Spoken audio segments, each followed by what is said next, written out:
The 7 habits are timeless and really are the minimum programming for an effective life based on all of these other philosophies. And he roots them in what we would call natural law.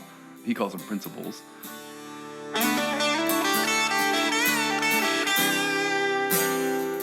There are things that you could bring from the 7 habits into your family, into your personal life, your prayer life.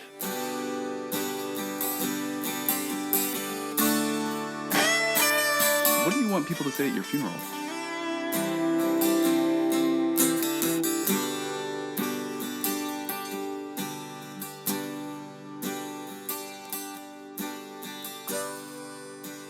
Well, good morning, everybody. Good morning, Chad. How are you? I'm good, Jeff. How are you? I'm good. Welcome back. It's been a little while. Yep, this is the Catholic Dads podcast, and it has been a while. We've been on some vacations and Easter and Life and yeah, all the good stuff. But what's been going on in the Dodge world? Last day of school today. Everybody's excited for that. Last day of St. Martha's for one of our kiddos.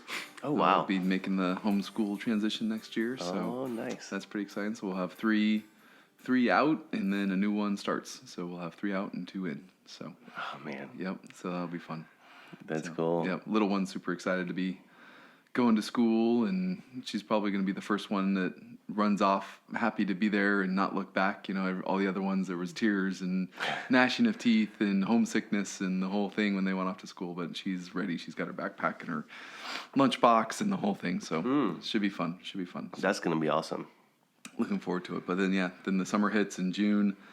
So we've got oldest boy is going to the National Youth Leadership Training for Scouts on Sunday, and then he gets back on Friday, and then we leave for somewhere that's a surprise on Saturday. Oh. We come back on Thursday, and then we're here for a week, and then the boys and I all go off to North Carolina for a summer camp. Moira goes up to the Pines for Catholic summer camp, and then Aaron's home with the girls, and it's their birthday on that Monday, which I'm feeling terrible that I'm going to miss. So yeah, so just not a whole lot of stuff going on. Not so much. In July, I think our schedule maybe opens up. And then you wake up and it's December. Yeah, exactly. Yeah, the summer is going to be over. I mean, we're kind of seems like we're packing all the fun stuff in the first month, you know. So like by the time we get to August, we're like, what do we have left to do? That's funny. So it should be good. How about you guys? You're rested and tanned, I think. Yeah, I just got back from Florida, so it was fun. Good times with the family in Florida. Always good times in Florida. And I'll be going to Nigeria. In 2 weeks, for a Actually, while. 1 week. It's for work. It's for just 1 week. Okay. So it's always, it seems that around May, June, I'm traveling somewhere. Because last year it was Mother's Day. I was in Angola. So anyway, not too much. Yeah, they do have Shine. So Shine is coming up. So I'm going actually the week of Shine. Nice. Oh. And you're not going to Shine. You're going to be gone. No, I'll be going. Yeah, right. Correct. I'll be gone for the week of Shine, and I don't know. I know that there's some stuff going on. It's just my brain's not working that quickly this morning. But going to jump kind of into the topic and segue into what we're going to be talking about. So a couple of weeks ago, or one of our last topics was the trust the process, and one of the things that Jeff was bringing into the trust the process was this. The 7 habits of highly effective people. And the conversations leading up to that were like, for me, because at the time I hadn't read it or listened to it, I was like, but what does that look like? What does that look like for a Catholic dad? Because I'm just like, I wasn't sold at all on it, Yeah. I'm like, so, explain it to me. So you would explain it. And so like you talked about this one, the sharpen the saw, about how we could continually improve and whatnot. And then so we kind of like worked it into the other topic, but I was convinced enough to listen to the book, and it was just like, wow, this is really good. So the topic for today is the 7 habits of highly effective people. Nice. And I'll probably call it like highly effective Catholics or something corny like that. Yeah, right. But Jeff is a facilitator at his work for a study group on the 7 habits. So he's going to lead us through the 7 habits, and we're all going to become more highly effective Catholics. Right. Yeah. So background. I love the book. Franklin Covey is the organization that Stephen Covey started and merged with, I think, Franklin, which was a publishing company, to do his like time planners and stuff like that. But they've got tons of resources online. It's funny you said facilitator. I mean, they have that. Like that's a whole thing for them, right? Oh, yeah. They'll do team building and all that kind of stuff. They're that sort of business consultant kind of business model too. But so background. So 7 Habits was published originally in 1989. So it goes way back. One of the things that I really like about it from the Catholic perspective is that his argument or his thesis is that the 7 habits are timeless and really are the minimum sort of programming for an effective life based on all of these other philosophies and thoughts and management ideas and leadership ideas and faith ideas and cultural ideas. And he roots them with that argument. He roots them in what we would call natural law. He calls them principles. And one of the examples he uses is, a gang would have values. Correct. So a pirate ship has values, right? But they don't live by what he calls first principles, which we would call like maybe natural laws, right? Which is at the end of the day, if you the natural consequences and even the direct consequence, I forget what he calls it, natural and direct or something like that, of being a thief is always negative, right? And so in Catholic theology, we would have morality, we have right choices, we want to live without sin. What he's saying is basically like if you align your life to these first principles, then those you'll have positive natural consequences, right? There are positive. Correct, yeah. There's positive consequences to being a good person. There are always negative consequences to not, regardless of what your values are. So that it's very much rooted in morality. Stephen Covey is LDS, right? He comes out of Utah. And he had a huge family. I didn't he had even know like that. 9 kids. Yeah. He actually, I think he taught at the University of Utah. I'm probably wrong on that, but and many other things. Somebody will fact check us on the podcast, or whatever. But he's definitely comes out of Utah. So that's where it's grounded in this morality and this faith, and really, the 7 habits. We'll get into the details. This might have to be a 2-parter, but really there's an argument that he makes at the end of the 25th anniversary book where people always ask him, do you need another habit? Do you need this? Do you need that? He actually wrote a book called The 8th Habit, which wasn't super memorable. But he makes the argument that really He needed the money. Well, yeah, and it was he wrote it as like a response to the modern world kind of thing, and I don't even remember really it wasn't super memorable, but it's been a while since I read it too. But the first 3 habits, right? The first one is be proactive, the second one is begin with the end in mind, and then the third one is put first things first. And those are all private. He calls them private victories, right? So you start your habits internally. Internal habits grow into public habits. And so the public habits are the 4, 5, and 6, and then habit 7 is sharpen the saw, which is self-improvement, physical, emotional, social, spiritual, and mental, right? And so even in those, he argues like every self-help improvement idea or mindset really has those 4 categories. So rather than making all these things complicated, his research and his life was to just dilute all of these down to the core basis of these things. And it was interesting. I went to a leadership thing at work several weeks ago now, having been in the middle of the study group and the book club and stuff, and so much of the modern leadership literature and modern management literature, and so much of even our vocabulary in terms of that all started with Stephen Covey. Right. All of it did. Yeah, I know that I had gone to several leadership classes, before, even years before, but not ever having read the book or listened to the book. Yep. But now that I listen to the book, I'm like, oh yeah, that was that exact phrase, that's the exact, concept or whatever. Yep. They're teaching that in these classes. And I think sometimes we don't even realize, or I wouldn't ever say that the author is like stealing or anything, right? We just don't realize it because either there's 2 things: either it's just become so a part of our management speak culture that we don't even realize we're doing this, like saying Kleenex, right? Or Xerox, right? Or the fact that the habits are so timeless means that somebody will stumble upon this incredible idea that you can control your own emotions and you can control your response to stimulus, and that's how you can be the most effective at work. Well, that's timeless, right? Like when you give someone the power to say you have control over your own reactions, it's hard, it's an ideal, But you have that control, right? In terms of the Catholic world, we would say you have control over your own behavior. You have control over, your sin, your behavior that causes sin. You have control over that, right? We are not, a drift in the world of behavior, and we just go with whatever feels good in terms of the Catholic life. We have a moral cord and a foundation, and we have the choice before we respond to a stimulus, whatever the stimulus is, right? Yeah, it's the time that we have the space between your stimulus and response. Yep. Yeah. So Jeff had brought up on one of the previous. So I'm getting a theme here. Like all of Jeff's topics are really good. They really spur at least me to do some things. So one of his was the book of life. So I started my book of life, and then while I was listening to the 7 Habits, he made a comment about the mission statement. And then and he said the mission statement is also good for, not only for work and like for your personal life, but it could work for your team at work. It could also work for your family. It's like, I really encourage you to make a family mission statement. So I took that and applied it, and that's where I think that this topic would be good to use at the Catholic Dads podcast, because there are things that you could bring from the 7 Habits into your family, into your personal life, your prayer life, but also into the family.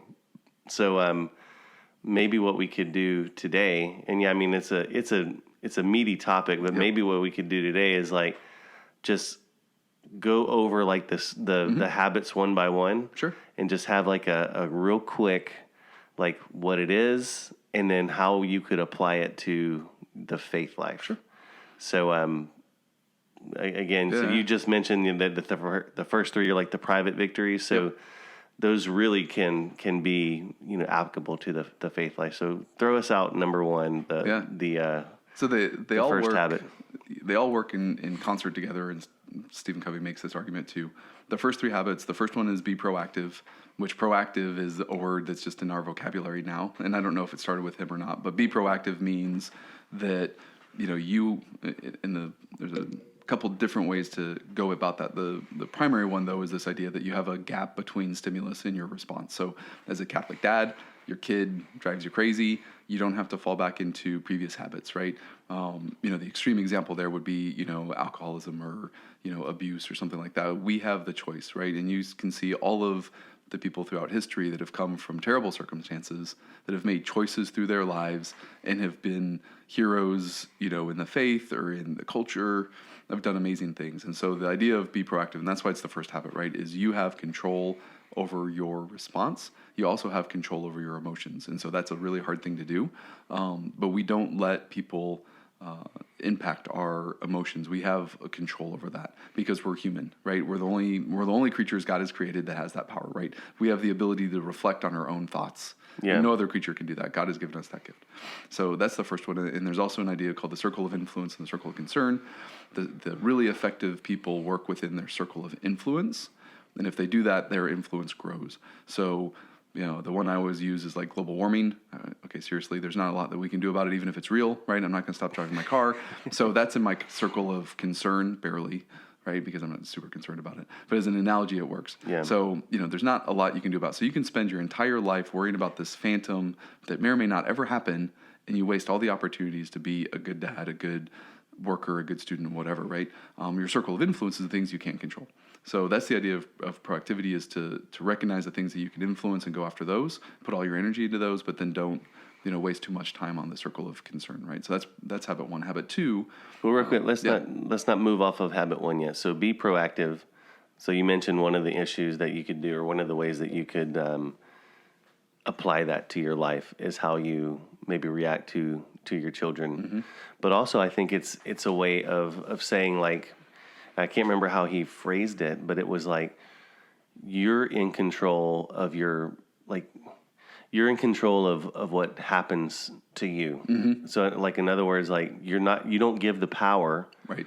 of how, you're, just to say like your day is going to go. Exactly. You're not going to give the power how your day is going to go to your coworker or to that person who comes across with a negative attitude, or to your, even, as bad as it might sound, even to your spouse or your children. Right.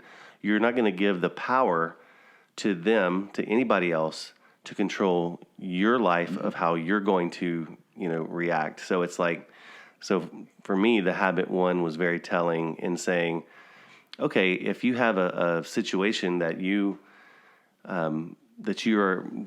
find yourself in, and you're feeling like this, and maybe it's the wrong way to say it, but like the victim mentality, Right? It's Exactly. like, oh, woe is me. It goes directly against the victim mentality. This is, I can't. What can I do? I've got this. This is going on, and I can't do anything. Well, you do have the power. So don't like. That was really the key takeaway from the first habit to me was that. And he also mentioned something. It was about, and I'll probably say it wrong, but it was character versus. So there's the character ethic and the personality ethic. Yes. Yep. Yes. And so I'll tell you a little bit about that, and then we'll move to the second. Okay. Yeah. The on the idea of not letting people have the power to influence, one of the things he says is a proactive person carries their weather with them. Yeah, right? that's so you're not you walk out and go, oh man, it's raining today. Oh, what a terrible day. No, I carry my own weather with me, right? I can be sunny if I want to be sunny, right? Yeah. The personality ethic versus the character ethic. His book was written as a response to what he saw as the personality ethic, which was like the management self-help kind of thing in the 80s was all about like technique, like 5 ways to, get your spouse to love you and 6 ways to make your kids happy. And, he takes a couple jabs at was it Dale Carnegie's like Win Friends and Influence People book, which I've also read. Yeah, which is really good, by the way. It is. From his lens, he sees that as like technique rather than principles. So even though he has like habit 6 is seek first to understand, and Dale Carnegie would say, hey, if you want to connect with somebody, let them do the talking, which is just, that's obvious, right? Everybody wants to talk about themselves. Covey would see that as not coming from a principle focused place, but more of a manipulation kind of idea. So that's really the personality ethic, and really where we see it today is in like the Facebook, Instagram, social media stuff, right? Because everybody is just the screen and the face. You don't see anything else about them. So the personality ethic is all of Hollywood. It's all of our politics. It's all about the personality, right? It's like, who is this person? Yeah. And what do they look like? And what are they wearing? And how do they act? And what do they behave? We're not worried about their character, right? Yeah. It's like, what's at the core of that person? And the 7 habits are all about generating that true, proactive spiritual character that shines through no matter everywhere else. There's a quote in the book that I love, which is, he actually pulls it from Emerson, who I also love, which is, what you are speaks so loudly, I can barely hear what you say. Yeah. Right. And it goes to say that whenever you're in a marriage, so like that personality, that might get you like in the door to like meet your spouse. That might get you in the door to like, this is a witty person. I like them and I want to hang out with them. But the character is really what's going to, solidify your. That's an awesome way to look at it. I've never looked at it that way, but that's awesome. That's a great way to describe it. Awesome. Okay, so habit 2. Habit 2. So, what do you want people to say at your funeral, Chad? Yeah. Oh gosh, wasn't that awesome? Yeah, I love the. I'm not going to say because I didn't, I'm driving and he's like, I want you to get in this space where you're really quiet and close your eyes. Think about this. So I couldn't really do the exercise as he put it, but it's basically, you've got groups of people from your work, from your family, from your church, all of these folks that you have impacted, and what would you like for them to say at your funeral of this person? And then it's basically, okay, now go be that person. Yeah. Yep. It's so good. It's Begin amazing. with the end in mind, right? Begin with the end in mind. It's a super powerful way to look at it. So, how we're kind of building blocks, right? The first thing is you have control. You have control of your life. You have control of who you are. You have control of your character. You have control. The second thing is, who do you want to be, right? Yeah. So what do you want people to say at your retirement party? What do you want your kids to say about you when you're gone? What do you want, your spouse to say about you? And if your life right now today is not in alignment with what you would want, you have the power to change it today. That's habit 1. Habit 2 says figure out where you want to be, right? Yeah. Super powerful habit. That's where your mission statement and your value statement, those sort of things, comes out of chapter 2, because That's what you right, do is you write down, who you want to be, right? This is so I should phrase that. It's who you want to be, but also who you are. And more importantly, it's who you are. So who you want to be and who you are should be the same. right? Yeah. And so when you do your mission statement, it's supposed to kind of align those two ideas. And then your mission statement allows you to be the proactive person and say no to the things that aren't on that list, which is then going to be habit 3, right? Yeah. But you have to know what that foundation is first before you can decide what you're going to do. And so to that point, right, like, I want to be somebody that's recognized as, a stable, positive, very consistent, very respectful kind of person. Well, that's all habit number 1. I have to make those decisions as a proactive person to be that way. So habit 2 is really powerful. Just as a sidebar, I actually taught this to the Boy Scouts as well 2 weeks ago. Yeah. And a bunch of 13 to 16-year-old boys were engaged from 6 o'clock p.m. to 1 in the morning teaching this stuff. So wow. It's not only is it timeless, but it's ageless, and they all get it, right? Yeah. So when I did habit 2, I said, look, guys, you're all a bunch of you're young men. This is the time in your life that maybe you don't give too much thought to this, but this is habit 2, and I gave them a kind of a worksheet for a mission statement, and I thought, okay, these boys are not gonna. It's touchy feely stuff, right? I had to shut them down and say, okay, we have to move on. We're going to run out of time, because it was once they started working on their mission statements and once they started really reflecting on who they were, it got dead quiet. I was looking at the other leaders like, very cool. Are they seriously all just writing, right? For 20 minutes, these guys were just. Yeah. So it's super powerful. And the fact that, again, from try to give a faith-based example for each habit, right? So habit 1 says you're in control of your life and you can align it to God, even if you have a compulsion to sin, even if you have a family, we all do. Right? You can break that, right? Habit 2 says, as a Catholic, we all know where we want to go, which is heaven. So, are you living that life? Are you living in alignment with your kids? Beginning with the end in mind for a person of faith has, a bit more richness than someone that might be a secular or whatever. Yeah. But at the end of the day, that's where we want to go. So that's habit 2. Yeah. Any other thoughts on that before we move on? Well, yeah. So I was just wanting to say that's where I did bring out the because that's where he does talk about the mission statement, and it was very interesting as we sat down at the dinner table. That was one of our conversations for dinner. I explained what we had just covered, or what I had just listened to on the 7 habits, and so I got a notebook out and I just went around the table, and for the younger ones it was just like, what do you like? Mm-hmm. And it was cool to they, of course, Quinn was, I like hunting for bugs. Mm-hmm. I like, I like eating Taco Bell and, stuff like that, Yep. So, but it was funny because as we went around, you would see these themes kind of come out, and it was like, they didn't really understand, ultimately what we were going to do with this. Mm-hmm. But I was like, okay, we're going to talk about these are the things that our family enjoys. Yep. These are the things that our family values, and whenever we're all done, which we're not done with it yet, but whenever we're all done, we're going to craft this into this mission statement, and the mission statement is going to basically define our family. And the way that Covey puts it in the book was that if this mission statement is who I am and mm-hmm. what I stand for, right? So if you've got a mission statement that is in black and white that says this is who I am and what I stand for, and there's a situation that arises where 2 seemingly good options come up, mm-hmm. and you need to make a hard decision, you make sure, which one is aligned with, are they both aligned with your mission statement, or is one more aligned to your mission statement than the other? Right. And then it becomes an easy answer. It's okay, well, I go to this one because it's more aligned with what my family mission statement is, or what my mm-hmm. personal mission statement is.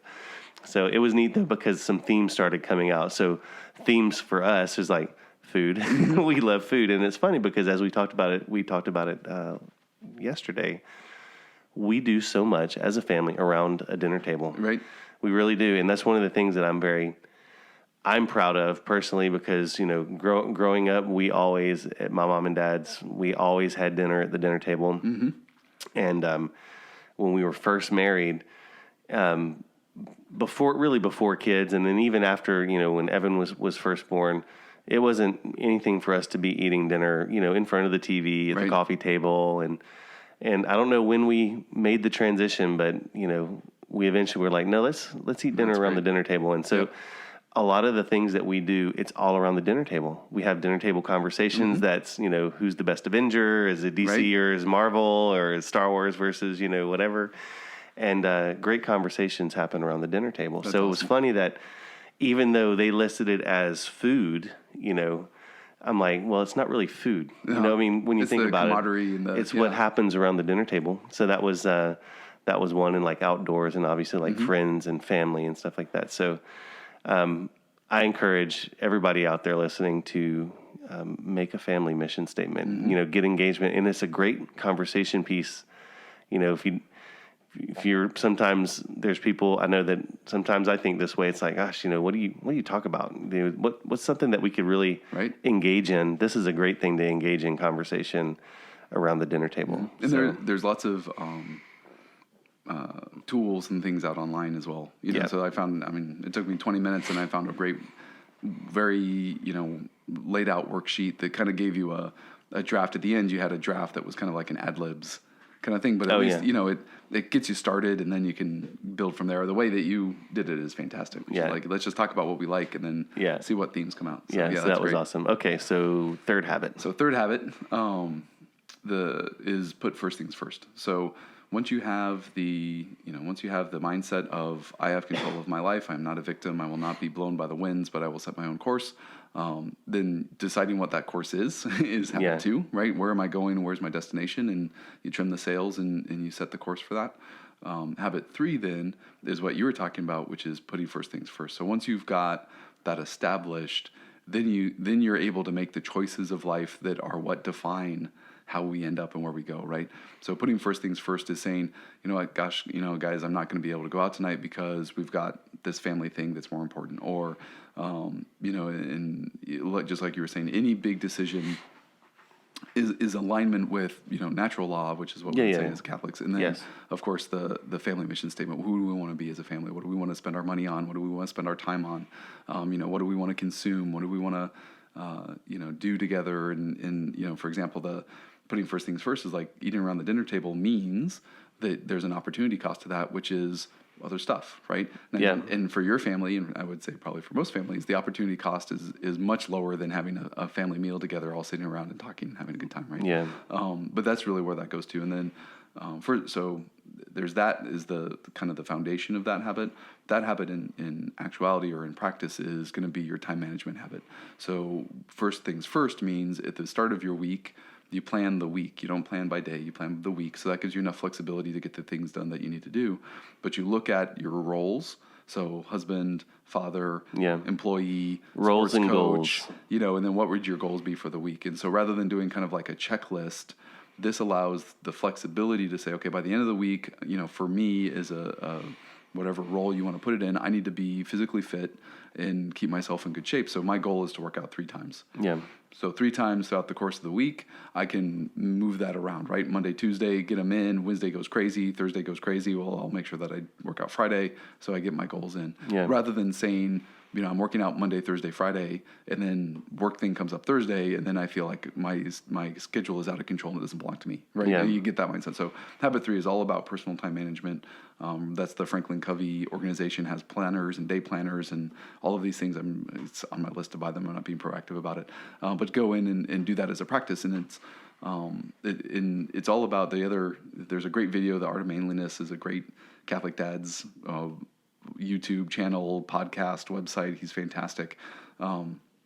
Very much in alignment with a good Catholic dad. He's got a YouTube video called Big Rocks, which is not a new thing, right? But he does a really good job of time management is, you know, putting the big rocks first, which is what that habit is about. So the big rocks are your faith, right? Carve out time to pray before you do anything else. Working out, you know, health, fitness, you know, work, of course, you know, the things that are big, the big projects, not the day-to-day emails, not the little phone calls, not the, you know, checking my, you know, all of our companies have social feeds now, which are like, great, you know, you've got Yammer and YouTube and, you know, Facebook and all these things now for the office. It's, you know, so there's all this like noise. This is all about just doing the first things first. And if you call those big rocks, then you put those in the container first, which is your time. You can fill that container in with the littler rocks a lot easier. If you start with the little rocks, where like you wake up in the morning and you get on Facebook, which I know you're not anymore, which I think is amazing. You get on Facebook or you watch YouTube videos for 30 minutes while you're making coffee. Well, all of a sudden now you've just wasted 30 minutes out of your day. You've already kind of started off on a bad foot because you're probably going to watch something or see something that might be like set the course of the day, right? And so you're already filling that time with sand And then when you get to the work, you want to put the big rocks in, they don't fit. You're like, oh, I never have time to work out. Yeah. Well, yeah, but you had plenty of time to watch YouTube videos for 8 hours this week, right? Right. That's what Habit 3 is all about. Yeah, and also I think it's that's where they have the habit of important, not important, urgent, not urgent, right? Mm-hmm. Is that where the matrix is? That's where the matrix is. Super powerful. What I really, so if you're not familiar with the matrix, it's basically just a box that's divided in a square that's divided into 4 other squares, right? And at the top left you have urgent, and then at the top right is not urgent. And on the other side, on the left side, the way that I'm envisioning it, at the top is important, and at the bottom is not important. Yep. So quadrant 1, which is the upper left quadrant, is urgent and important. Quadrant 2 is important, but not urgent. Important but not urgent. Yeah, there you go. Quadrant 3 is urgent, not important, and then quadrant 4 is not urgent, not important. Right. And the way that he puts it, and it's hard to talk about it, and this will be one of those things that I'll say I'll post something in the show notes, but I probably won't. But it's quadrant 1 is where we spend a lot of our time. Those are the emergencies. Those are the things that have to happen, like right now. Gotta attend to it. Quadrant 2 are the activities that we should be striving to build because they're very important, but they're just not urgent. And that's why we were saying that your health is in quadrant 2 because it's most of us don't have a very that urgent feel to just maintain our health, right? Unless you're like in the hospital and obviously you're that now moves to quadrant 1 exactly. To get your health back. Yep. But if you're not in the hospital, if you're not in ICU, your health is basically in quadrant 2, and probably everything that we need as a Catholic dad lies in quadrant 2. Right. Our family relationships, the relationship with our spouse, the relationships with our children, our faith life, our faith, practices and whatnot. All that's going to be in quadrant 2 because it's something that's very important, but it's not so pressing right now that if I don't do something, the world's going to fall apart. Exactly. Quadrant 3 is, I like the way he calls it, those are the distractions in life. Yep. Somebody comes to you into your office, you already have something going on, and they're sitting down right across from you, and they're demanding your time. That's a distraction. It's, lack of planning on your part doesn't constitute an emergency on my part. Yep. I love that phrase. And then quadrant 4 is basically escape. And I love the way he put that. It's like, these are the things that aren't urgent, they're not important, and we try to escape to them. And I never thought about it until after listening to it. And then I sent you that graphic, it's like, I live in quadrant 1. I really do. It's like everything that I do is in quadrant 1. Everything's emergency. I don't know what to do with myself if I'm not dealing with a quadrant 1 activity. Right. Yep. So when those quadrant 1 activities are done, I flee to quadrant 4. Right. And I'm like, oh, let me just clean out my inbox. Yep. Let me just make sure that there's no unread emails, and it's just like, why are you doing that? Yep. That is a waste of time. It's not urgent. It's not important. And you just, you wasted it. So whenever I, from the perspective of just how this 7 habits have impacted my life is the roles and goals thing. When you list down your roles and goals, so and it's not just work, but it also has family things, right? So because part of my role as a dad, as a father, as a husband, once you've written those down and that, okay, these are the things I want to accomplish this week. And then once you knock one of them down, I really want to get back to quadrant 4 and do some stuff that doesn't mean anything. Right. But I've already committed that, hey, this is what my goals for the week look like. Yep. And, as a Catholic dad, that could be, going to mass, that could be going to confession, going to adoration, prayer, whatever, so these things are very applicable, I think, to your faith life. And it's been a big help to me for sure. So I think probably up against the clock on just the first 3, so we'll have to do the next one. But just as a way to tie these 3 together, I think the quadrants was a great way to maybe end the thought. So as a Catholic dad, right, we've got, think about this matrix in your daily life. The important, not urgent is exactly that was a great point, right? That's where all of our Catholic dad activities we want to be.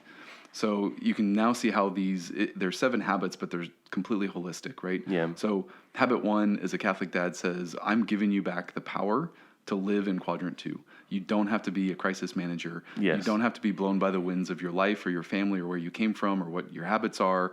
You don't have to be controlled by any of those. You can look at your values, which is habit 2, and say, I am a Catholic dad. This is how I want my kids to be. This is how I want my life to be. This is the direction I want to go. You can, do the time management, put in your roles and goals, really have a direction, and recognize then when you get to the quadrants where you're at on a daily basis, and free up that time that you have, because, honestly, we all have the time to do this, right? There's a limited amount of time during the day, but if you're not aligned, if you haven't even thought about, well, what are my roles and goals, and what do I really want to accomplish this week? Then by the end of the week, you're going to feel like you didn't accomplish anything, because you're going to be like, what did I do, right? Well, it was just because we were reacting through the entire time. We were reacting to, our family and our work. And you get to the end of the week and go, man, I didn't even pray this week. I didn't do whatever I wanted to do. I didn't work out at all this week. I worked every day through lunch. Habit 2 and habit 1 gives you the power to say, you know what? I'm not working through lunch. It's a higher value to me to go work out than to accomplish what I need to do. Or to go to adoration or whatever it is. Right, or whatever it is, right? I'm going to go to adoration on every Wednesday, and I'm going to make that, I'm going to put it in my calendar, and I'm going to go, and that's just going to be what I do. And if I have a deadline at work that needs to be done at 2 o'clock on a Wednesday, and I know I'm going to adoration on Wednesday, that means that I'm going to then be doing quadrant 2 activity, which is I'm doing it important and not urgent on Monday or Tuesday, which helps you plan ahead, right? Because everything goes from quadrant 2 to quadrant 1. Yes. So your health is the easy one, right? If you don't take care of your health in quadrant 2, it'll become urgent, right? At some point in our lives, it'll be urgent, right? Work is the same way. If you don't take care of the non-important or the important non-urgent things in quadrant 2 during work, they eventually become a crisis, right? So, you watching people that are super effective and super like, man, how did he get so much done? Well, it's because we're getting the right things done, right? And filling in our bucket with the important things first. And people would recognize, well, he got all this important stuff done this week. That's amazing, right? All I did was check emails all day. Yes.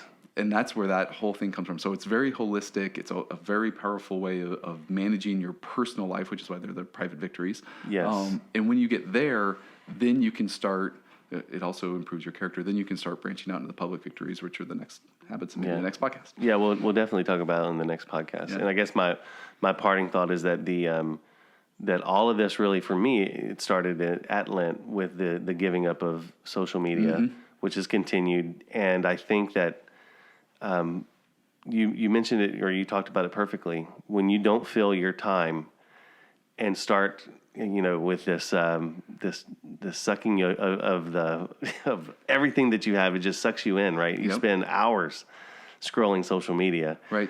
When you don't do that, whenever you don't spend hours or even carve out an hour to devote to your email inbox, so some of the most effective time that I've had since reading the 7 Habits has been when it's like, I'm going to start my day, which is whenever you first get to work. That is when you're, at least for me, that's when I'm most kind of like, I'm well rested and I'm just thinking. So don't waste that time checking emails. Right. And I know the emails can be important, and the things that are going to come across are going to be, some are going to be very important. But when you sit down and you're like, okay, this is what I'm going to do. I want to accomplish this thing before I go to emails. Right. So you sit down, and maybe that means you work for an hour and a half at one task to do this one thing that you have a goal to do before you open up emails. Yep. Well, once you've done that, okay, now I'm going to go to emails. I mean, what's one more hour? Right. Exactly. If it was really that important, they're going to call you. They're going to walk down to your office. They're going to look at you. So like same thing with the family stuff. If you know that I want to accomplish this one thing, be it I'm going to play with my kids today. I'm going to I know that people get busy, and that makes sound bad to say, but my kids want me to play. My kids, we have what we call castle game. So I can either scroll Facebook, right? When I get home because I'm tired, I've been at work all day, right? Or even run. I'll go for a run. I want to go work out, right? I could either do that, or I could play with my kids. It's like which one aligns better with your. That's right. And then to me, it's like when I think about how people want to, how I want to be remembered at my funeral. Mm-hmm. I don't want my kids to be like, well, I wish he would have played with me, but he was either working, or he was working out, or he was running, right, or scrolling Facebook, and he didn't have time to play castle game with me. Right, exactly. I mean, it might sound silly, but I mean, no, that's honestly, I've had those things come up to me where it's like, I find myself doing something that I want to be doing, or preparing to do something that I want to do, like such as go work out or something. And one of my kids will say, "Hey, Dad, you want to build this puzzle with me? Uh-huh. Do you want to play a castle game?" And that whole thing where it's like between the stimulus and response, you have a space to make your decision. Yep. And it's like, you just think about that and you're like, yeah, I want to play with you. Yep. Exactly. And it's really good. Great, good brother. Topic, man. Yeah. Amazing. Very powerful stuff. I recommend every Catholic dad to read the book. Absolutely. Well, thanks everybody for joining us, and join us the next time. Hopefully it won't be too much longer before we release the follow-up to this, the public victories and the sharpen the saw. But good topic. All right. St. Joseph. Pray for us.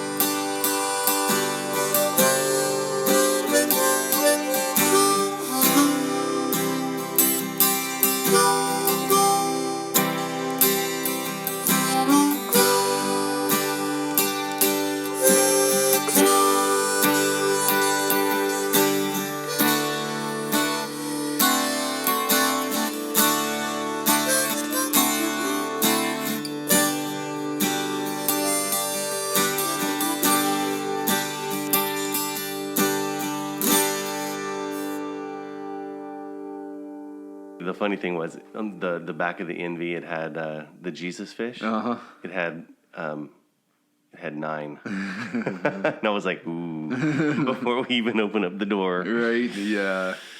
9 Jesus fish on there. There's going to be some gummy bears in this place.